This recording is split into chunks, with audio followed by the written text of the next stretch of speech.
देखो आपको है ना दो एडवर्ब के बारे में बता रहा हूं, बहुत ही इंटरेस्टिंग एडवर्ब है। एक है आपकी ओनली और दूसरी है आपकी इवन। इंग्लिश लैंग्वेज में दो ऐसी एडवर्ब हैं जिनके अलग ही यूजेस है भाई।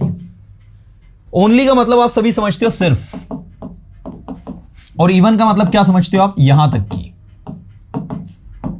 तो इनके मीनिंग हमको पता है, लेकिन देखो एक अच्छी बात बताता हूं कि इनका उपयोग जिसके आगे हो जाता है उसी के लिए यूज होता है। जैसे देखो मैं आपके सामने 3 सेंटेंस लिखता हूं। मैंने एक सेंटेंस लिखा, only I can help you. Sentence A. Sentence B, I can only help you. और तीसरा, I can help only you.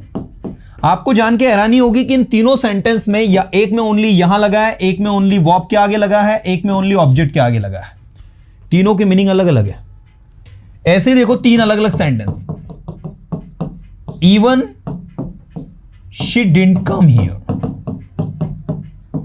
यहां तक कि वो भी यहां नहीं आई। बी वाला, she didn't even come here, ये वो आपके आगे लगा दिया। और सी वाला, she didn't come even here.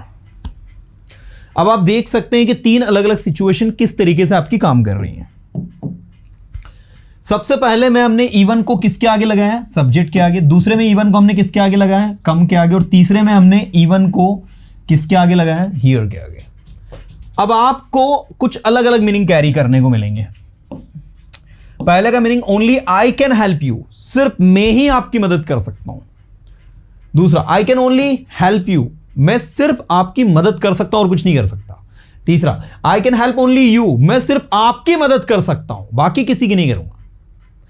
तो मैं सिर्फ आपकी मदद कर सकता हूं, मैं सिर्फ मदद कर सकता हूं आपकी, और मैं ही आपकी मदद कर सकता हूं। और तीसरा, अगला देखो even she didn't come here, यहां तक कि वो भी यहां नहीं आई। She did not even come here, वो यहां तक कि यहां आई भी नहीं। और she didn't come here, come even here, वो यहां तक कि यहां भी नहीं आई, वहां तो छोड़ो जाने का। तो भैया ये 2 ऐसी एडवर्ब है इंग्लिश में, ओनली और इवन, जिनका उपयोग जिसके आगे आप करते हो उसी के लिए आप इसको यूज करते हो। है ना मजेदार चीज? इसलिए कहते हैं English is very funny language.